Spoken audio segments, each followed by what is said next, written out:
जागरूकता अभियान चलाया गया था, तो एक बड़ा सवाल यही उठ रहा था कि क्या जनता यहां पर सहयोग करेगी। तो आप देखिए कि जनता जो है वो सहयोग करती हुई नजर नहीं आ रही है। क्या लगता है कि आम जनता का सहयोग कितना जरूरी था इसमें, और अब जिस तरह से ये कार्यवाही की जा रही है? देखिए, अक्सर सवाल उठते थे कि डोडा टाउन के अंदर अक्सर जाम लगता था, उसी को लेके जो है एसएसपी डोडा की तरफ से बड़ा एक उनकी तरफ से एक मुहिम चलाई गई है, जो हम सुबह से ही देख रहे हैं कि अलग अलग जगहों पे जो है मुहिम चलाई जा रही है। हम देख रहे हैं कि डोडा टाउन के अंदर बस स्टैंड से लेके जो है भरत रोड तक ये इस मुहिम को चलाया गया आज सुबह सुबह ही। और जो भी रांग पार्क में जो भी उनको गाड़ियां देखने को मिली उनको चालान भी किया गया, खास करके उनको अवेयर किया गया।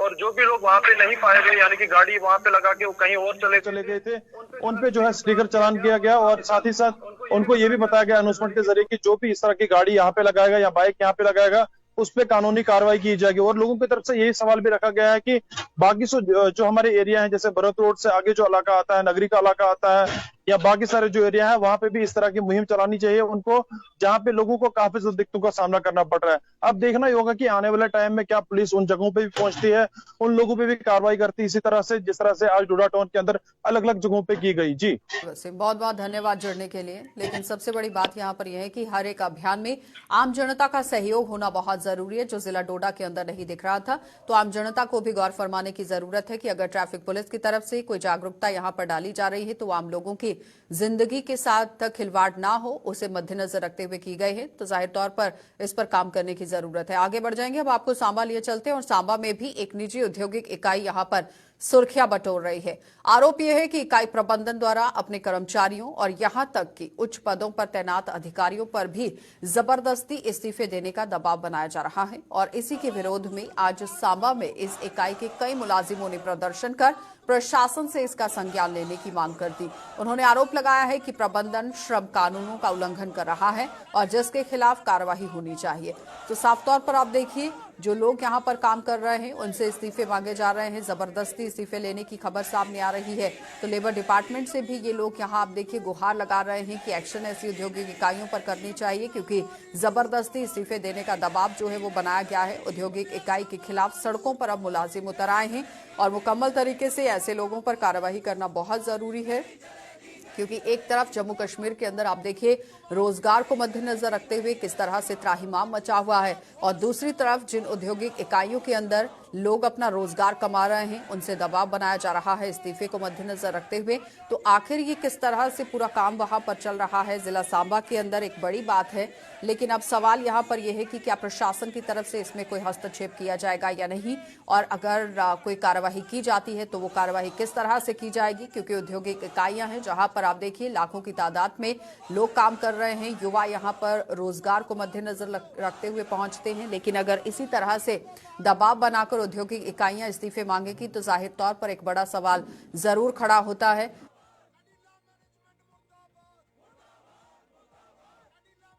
तो ऋषि, आपसे जानना चाहेंगे कि जिस तरह से एक आरोप जो है वो लग रहा है कि जबरदस्ती इस्तीफे दिए जा रहे हैं, क्या कुछ कार्रवाई की गई है?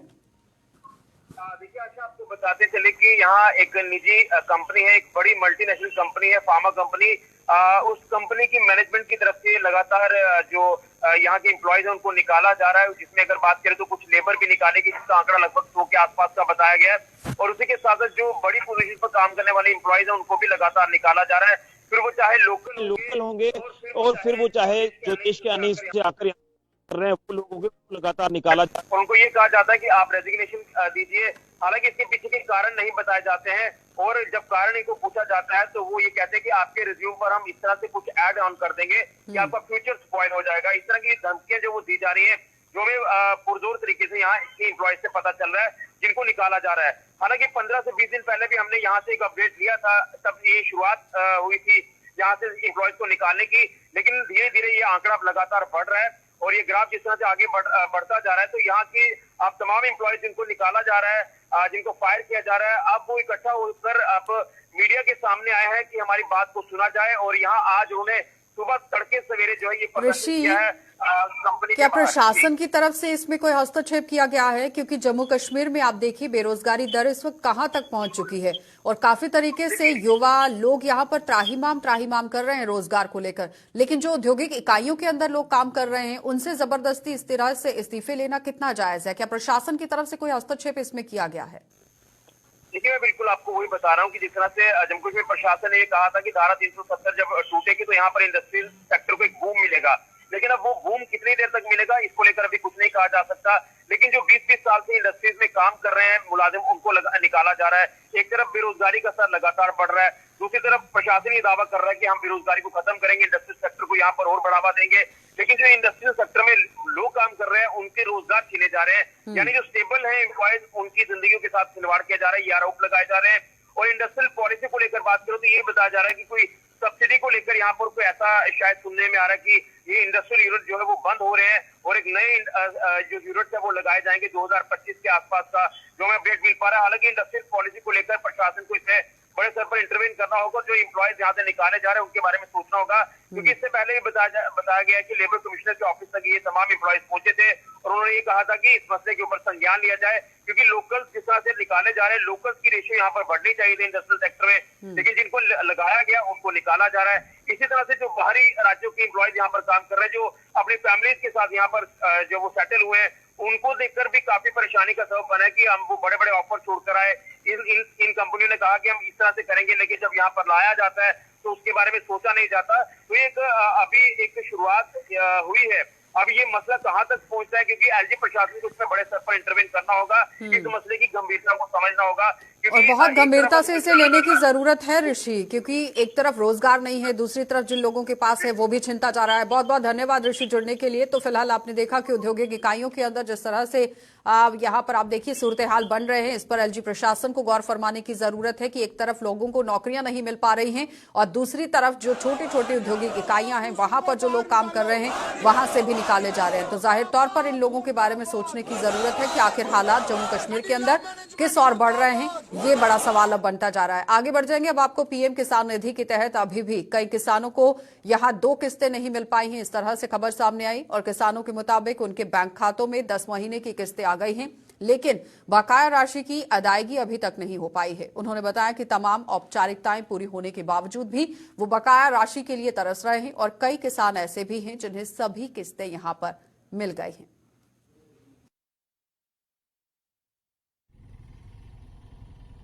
ਪਹਿਲਾਂ ਮਾਰਾ ਸਾਨੂੰ 10 ਕਿਸ਼ਤਾਂ ਮਿਲੀਆਂ ਨਾ, ਹੁਣ ਵੇ ਦੋ ਵਾਰੀ ਨਹੀਂ ਕਿਸ਼ਤਾਂ ਮਿਲੀਆਂ। ਅੱਛਾ ਤੇ ਹੁਣ ਅੱਗੋਂ ਆਦੇ ਬੰਦ ਹੋ ਗਿਆ ਤੇ ਬਾਹਰ ਆ ਲੋਕਾਂ ਦੇ ਸਾਡੇ ਗ੍ਰਾਂ 'ਚ ਨਹੀਂ ਆਉਂਦਾ ਤੇ ਨਵਸ਼ਹਿਰ ਤਹਿਸੀਲ ਬੰਦ ਹੋ ਗਿਆ। ਇਹ ਕੀ ਪਾਕਿਸਤਾਨ ਦੇ ਰਹਿਣ ਵਾਲੇ ਨੇ, ਵੀ ਤੇ ਹਿੰਦੁਸਤਾਨ 'ਚ ਰਹਿੰਦੇ ਨੇ, ਇਹਨਾਂ ਨੇ ਕਿਉਂ ਦਿੱਤਾ ਜਾਂਦਾ 2000 ਰੁਪਇਆ? ਉਹ ਕਹਿੰਦੇ ਸਾਨੂੰ ਉੱਪਰੋਂ ਆਰਡਰ ਆਦਾ ਅਸੀਂ ਸਵੇਰੇ ਪਾ ਦਿੰਦੇ ਕਿਸ਼ਤ, ਤੇ ਉਹਦੇ ਰਿਕਾਰਡ ਸਾਡਾ ਨਾਂ ਹੈ, ਸਭ ਕੁਝ ਨੈਟ ਤੇ ਚੜ੍ਹੇ ਦਾ ਉੱਪਰ, ਤੇ ਉਹ ਆਖੇ ਪਤਾ ਕਰੋ ਉੱਪਰ ਕੋਈ ਵੱਡੇ ਅਫਸਰ ਨੂੰ ਮਿਲੋ, ਤੇ ਕਿਹੜੇ ਵੱਡੇ ਅਫਸਰ ਨੂੰ ਮਿਲਣਾ? ਸਾਡੀ ਕੀ ਸੁਣਾਈ ਹੈ? ਸਾਡੀ ਮੀਡੀਆ ਦੇ ਥਰੂ ਮੋਦੀ ਸਾਹਿਬ ਨੂੰ ਜਾਂ ਅਮਿਤ ਸਾਹਿਬ ਨੂੰ ਅਸੀਂ ਕਹਿਣਾ ਚਾਹੁੰਦੇ ਹਾਂ ਵੀ ਸਾਡੀ ਵੀ 2000 ਆਉਣਾ ਚਾਹੀਦਾ। ਇਹ ਵੀ ਤੇ ਗਰੀਬ ਲੋਕ ਨੇ, ਕਿ ਸ਼ੋਹਕਾਰ ਥੋੜੇ ਨੇ, ਬਾਕੀ ਨੂੰ ਮਿਲਣਾ ਚਾਹੀਦਾ। ਆਹ ਲਾਟੀ 47 ਦੀ ਪੈਲੀ ਸਾਡੇ ਕੋਲ, ਅਸੀਂ ਅੱਜ ਥੋੜੀ ਪਾ ਕੱਲ ਮੱਲੇ ਲਈ ਲੋਕਾਂ ਦੀ ਆਪਣੀ ਸਾਡੀ ਪੈਲੀ ਜ਼ਮੀਨ 47 ਅਲਾਟਮੈਂਟ ਹੈ, ਉਹਦੇ ਉੱਪਰ ਵੀ ਸਾਨੂੰ 2000 ਮਿਲਣਾ ਚਾਹੀਦਾ। ਸਾਡੀ ਅੱਗੇ ਇਹੋ ਅਰਜ਼ ਹੈ ਸਾਡੇ ਗਵਰਨਰ ਸਾਹਿਬ ਅੱਗੇ ਵੀ ਤੇ ਮੋਦੀ ਸਾਹਿਬ ਅੱਗੇ ਵੀ, ਅਮਿਤ ਸਾਹਿਬ ਵੀ। ਹੁਣ ਕਹਿੰਦੇ ਆਰਡਰ ਦੇ ਦਿੱਤਾ ਤੇ ਸਾਨੂੰ ਮਿਲੇ ਨਹੀਂ ਪੈਸਾ ਕੋਈ ਵੀ। ਸਹੀ ਹੈ, ਸਾਡੀ ਫਰਜ਼ ਹੈ, ਸਾਡੇ ਸੁਣਨੀ ਚਾਹੀਦੀ ਗਵਰਨਮੈਂਟ ਨੇ। ਇਹ ਭਾਈ ਸਾਨੂੰ ਸਾਰੇ ਆਵੇਂ ਪੁੱਛਦੇ ਪਰ ਸਾਡੀਆਂ ਕਿਸ਼ਤਾਂ ਬੰਦ ਕਹਿ ਲਈਆਂ ਸਾਨੂੰ ਇਹ ਪਤਾ ਲੱਗਾ ਪਰ ਕਹਿਲੀ ਕੀਤੀਆਂ।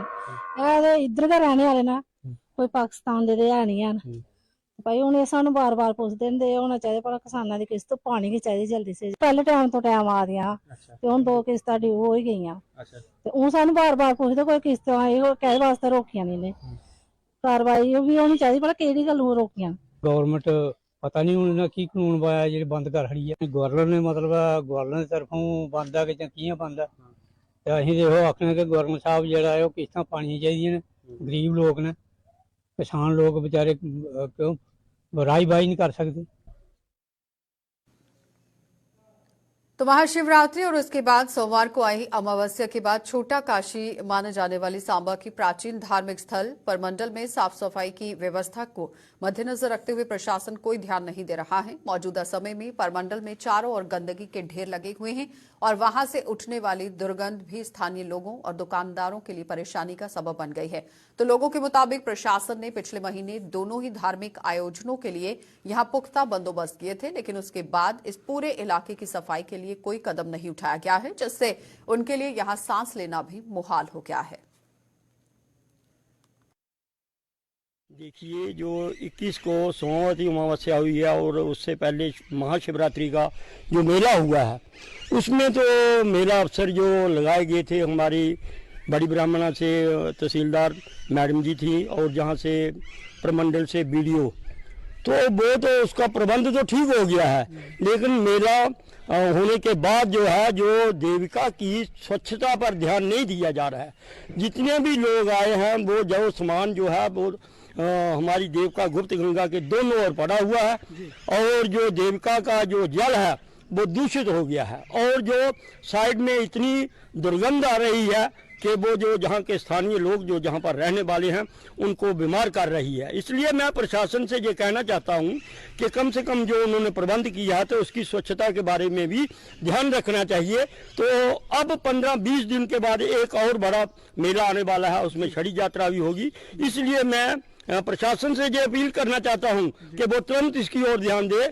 SMDA जो बना हुआ है, एक डिपार्टमेंट बना हुआ है, जहाँ पर जो स्नानागार बने हुए हैं, वो पानी जो है वो बिल्कुल स्याह हो गया है और उसमें दुर्गंध आ रही है। तो ये जो धर्मस्थ वाले हैं, जहाँ उनसे कोऑर्डिनेशन की जाए कि वो जहाँ से आते हैं तो पैसे ले जाते हैं, तो वो भी थोड़ा बहुत काम करें। तो ये सब मैं तहसीलदार मैडम से कहना चाहूँगा कि वो उनको डायरेक्शन इशू करे ताकि ये सफाई जो है वो जल्द से जल्द हो। परेशानी है कि देखो जी, एडा बड़ा तीर्थ स्थान है प्रमंडल जोड़ा है, लेकिन तो साफ सफाई का कोई बंदोबस्त नहीं है। एडा बड़ा मेला होया सोमावती अमावस्या का, हजारां लाखां श्रद्धालु इत्थे देविका च स्नान वगैरह किया है, लेकिन स्नान के बाद देखो जी हुण मंदिर की की हालत हुई है। देविका मैया दी है, गुप्त गंगा है, देखो गंदरे किन्ने ढेर लगे दे, पानी देखो कि सड़ी दा, कुत्थे लोकें स्नान वगैरह करना कोई, लेकिन सरकार दी इत्थे कोई कुछ नहीं है, डेवलपमेंट कुछ नहीं है। क्या अपील करके असीं ये अपील करने कि जल्दी जल्दी इसी थोड़ा सफाई की जा और देविका मैया का सुधार किया जाए।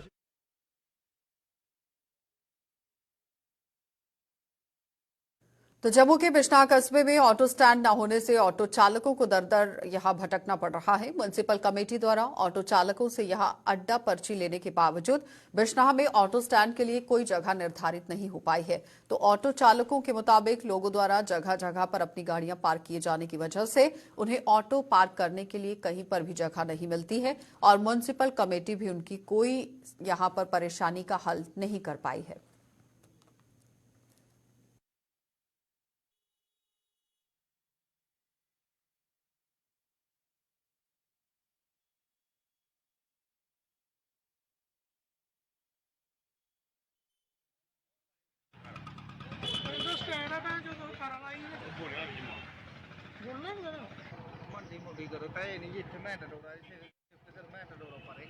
सानू कोई इत्थे स्टैंड नहीं है, जेह्ड़ा कोई आंदा कोई ऑटो लाई उड़दा, पर्ची दिंदे आ, सारा पर्ची लेंदे ने 20 रुपये रोज दे, ठीक है। ते इत्थे कोई गड्डी नहीं लान दिंदा, जेह्ड़ा कोई आंदा कोई कार फसा दा, कदें कुदै आवा जी 2 मिंट जी, आई 2 मिंट, सानू कोई ऑटो लान दिंदा इत्थे। ते तुप्पड़ा वास्ते लोकें कारां लेइयै रखी ते जगह नहीं दो लाने वास्ते आनी इत्थे लाई उड़दे, सानू बड़ी तंगी होई है। अस कमेटी दफ्तर ये गुजारिश करने पर सानू कोई जगह दित्ती आ। ये सब ये रिक्वेस्ट है कि असं 3 पर्ची भी दिन्ने आ, सानू तां भी आखदे अग्गे वाला कोई दुकाना पर लाचे वो भी चला के कर, सानू अड्डा मिलना चाहिए। महाराज परेशानी सानू यही है। अच्छा जियां जियां मतलब इत्थे रश होंदा ते सारा घना चढ़दा, जेह्ड़े कार कोई कक्ख नहीं आखदा, ऑटो ले चलो अग्गे करो अग्गे करो। अग्गे दुकानदार कल बस लड़ाई लगी मारे, आखा दुकान भी कुत्थे है, सारा ऑटो कुत्थे लगा, तां भी आखा इत्थों अग्गे ले जाइए, मारे कुत्थे जाइए दस्सो। इहो सब साढ़ी इयै रिक्वेस्ट है कि पर्ची भी दिन्ने तुसें, मारे सानू अड्डा इत्थे आके कुत्थे जाचे अस कुत्थे लेचे गड्डियां अपनियां। भाई ये गल मारे सर ये परेशानी साढ़ी हल करियो। मैं खोड़ तू बिशराह गड्डी चलाना ते जे अस स्टैंड ते लाइए 30 रुपये म्युनिसिपालिटी पर्ची दिन्ने जी, ते इत्थे कदे कार लाइदा जे कार वाले माड़ा जिहा बोल दिए तां भी ते बाकी जो स्टैंड होना चाहिए साडा, जे दुकान अगे लाइए जनाब वो भी कहता कड्डोगे भाई, पहला तो बदतमीज बोलेगा तो नहीं तो कहेगा कड्डोगे, अरे गड्डी लानी जाओ बाबे पीर अगे परे जाके गड्डी लाओ। तो महाराज सानू स्टैंड ते होना चाहिए, स्टैंड साडा होना चाहिए, पक्का होना चाहिए, तो उत्थे असीं गड्डी ला सकीए। बड़ी परेशानी 8 साल होया गड्डी चलाते महाराज, बस स्टैंड दी रिक्वेस्ट है।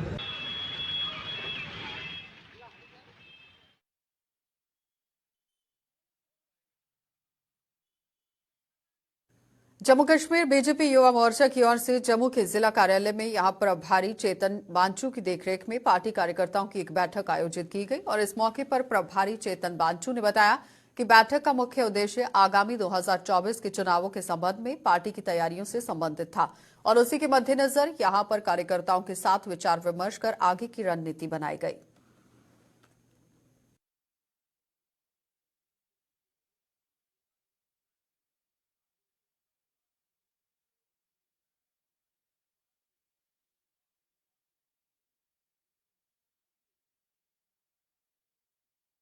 मैं प्रदेश में भाजपा युवा मोर्चा का मीडिया प्रभारी हूँ। मेरे साथ रोहित गंजू जी, जिला के भाजपा युवा मोर्चा के केडीडी के अध्यक्ष, मेरे साथ अमन कपूर जी, महामंत्री युवा मोर्चा केडीडी के। आज की जो बैठक थी, इस बैठक का जो मेन उद्देश्य ये था कि एक तो परिचय बैठक ये रखी गई थी। इस परिचय बैठक में हमने 2024 के जो आने वाले पार्लियामेंट्री चुनाव है उसके बारे में चर्चा की, और जो भी हमारे कार्यक्रम है, चाहे स्कीम्स है मोदी जी की या कोई भी कार्यक्रम है, उनको अपने डिस्ट्रिक्ट टीम के साथ मंडल में प्रवास के थ्रू जिस तरीके से हमने इनके साथ बैठ के डिस्कस करना और लोगों के बीच में जाके ये जो स्कीम्स के बारे में इन पे चर्चा करनी है, और जो भी कार्यक्रम हमें ऊपर भाजपा कार्यालय से दिया जाएगा वो नीचे तक उनकी नीतियां पार्टी की वो लेके जाना है। बस यही इस कार्यक्रम का उद्देश्य है।